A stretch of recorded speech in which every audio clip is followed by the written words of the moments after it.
Alright, first off, here's Dad's car. It took some abuse.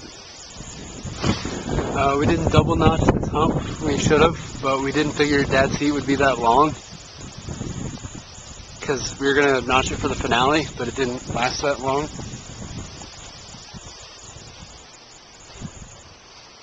It has went through some hell. We'll say next time we run a Chevy, this was kind of coming up last time. It buckled a little. We were gonna press all this metal down, and we never did, and it ended up just doing that. So next time when it starts doing that, we're gonna crunch the metal down like we did on my Yorker, but only to this back section. And yes, so hopefully this doesn't happen.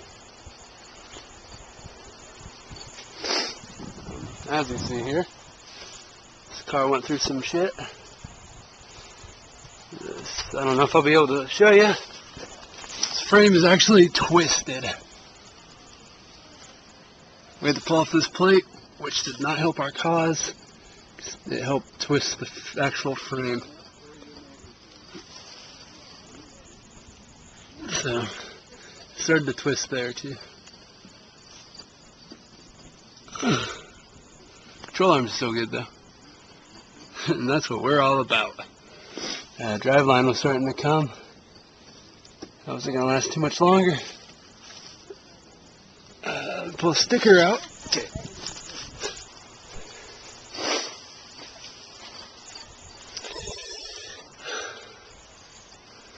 Inside's pretty much good though. These roll bars are the way to go. Or this cage, I'd say.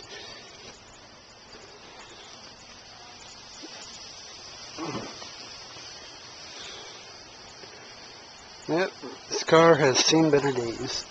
It's been through hell. Starting to belly out here. You probably can't see it too well in the shadows.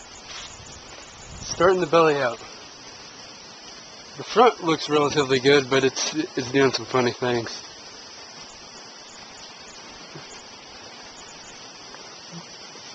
As we take a look inside, you will see that the left frame looks pretty much good. Everything held up just cherry. This side did not. This side dimpled. I've never actually seen a Chevy do that. Usually they bend over here by the A-arms, from what I've seen, and then finally back here. But yeah, been through hell. That was a hard derby though, you can't expect too much out of these cars.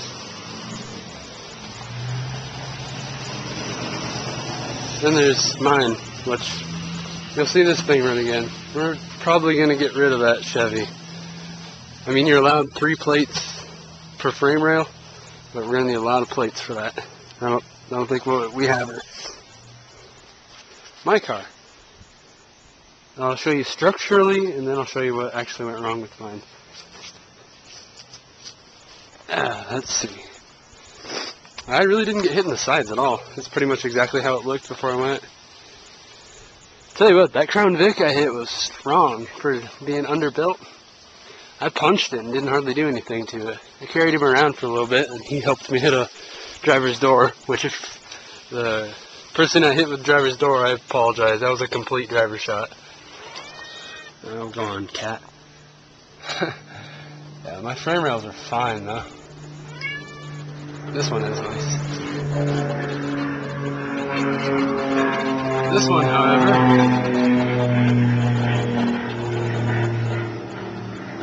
is bent, as you see. I hit that 75 Cadillac a little crooked. I hit with this side of the frame rail first, and that made that frame rail go up. As you see, pretty much normal position, up.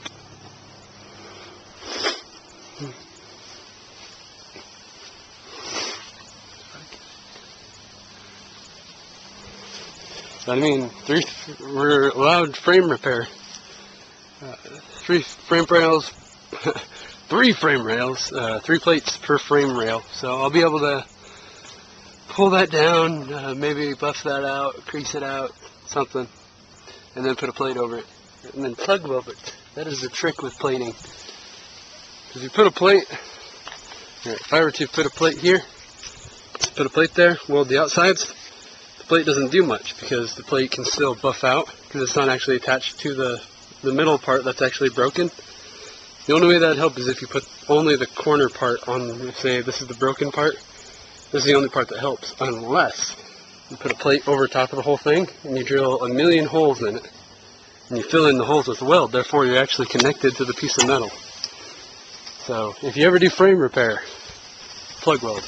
Unless it specifically says do not plug weld, then I would suggest against it. For my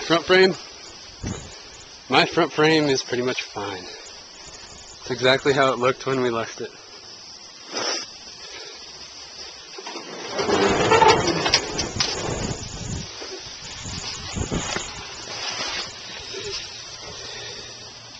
My frame is still straight. There are no dimples that I can see, or have found. I've still been looking. I almost think this is bent a little, like it's got a little divot right where that light's hitting it at the very top. But it's so subtle, I don't know. This car's got to bend sometime. And if it starts, it starts. It actually took me out because I got in a hurry and I didn't see this battery, see this wire, it's all wrapped up now. Do that before the derby and not after. This wire bounced around and it slid itself open here on this metal, and that when it slid itself open, the wire touched and it just cracked and fried, sparked and all that, and I kept hitting the starter and I wasn't looking down. I was just listening to the engine and keeping my head on a swivel. And finally I seen some smoke coming up, and you do see some smoke come up from my battery. That's not my radiator in the video. It's my battery. I actually fried the actual battery. And yeah, now this battery's shot. We got another one. I got this one from Dale Williams, would be Sam Williams' dad, when he retired from Derby.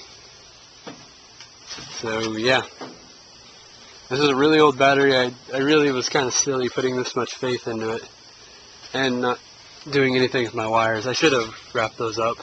And these are only like $3 switches. I heard a lot of people don't even use switches.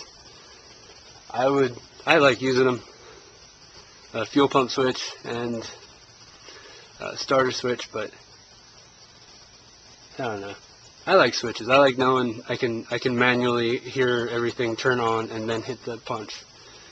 But like I said before, these are like $3 switches. Next year I'm gonna have the $15, the expensive, tough switches. I don't need to be doing this anymore. I'm tired of this dance. So you'll no longer see those. It's always the little things that get me. But yeah, this car is sound. I am really happy. Pretty positive the hood roof is staying in. Hood roof. Yes.